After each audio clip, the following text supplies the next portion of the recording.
परिवार कहले बापा माँ भाई भौणी दादा नाना कका खुड़ी को बुझाई थाए किंतु केन्दुझर जिला घटगां ब्लॉक खंटगर पंचायतर फकीर छक साही रे एपरी एक परिवार रही जो परिवार रे केवल 2 जन सदस्य अजा एवं नातुणी।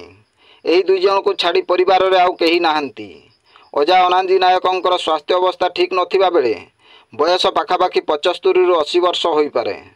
कारण से ठीक भाव में चलाबुला मध्य करि पारंती नाही। दैनंदिन गुजराण मेंटाइबारे मध्य सेमाने अक्षम। कारण अजांकर बाट चलिबाकू बल पाउ नथिबा बेले नातुणी मूल मजूरी करी सेथिरु जहा किछि मिले भाग्य को आदरी चली जाती।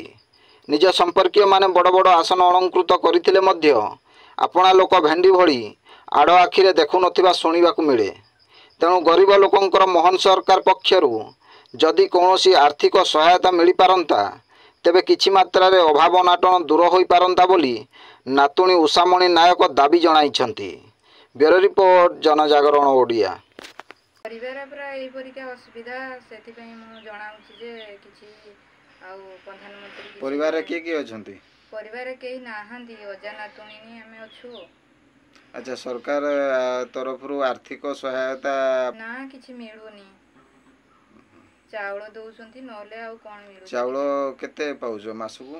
मासुकु 5 किलो 35 किलो काटी दी मासुकु 5 किलो। पूर्वरु 35 केजी चाउल पाउथलो? पूर्वरु 35 किलो हेइथिला जे काटी दी दाना नष्ट होबाकू काटी दी। वर्तमान केते 5 किलो लेखाए 10 किलो मिलुछ।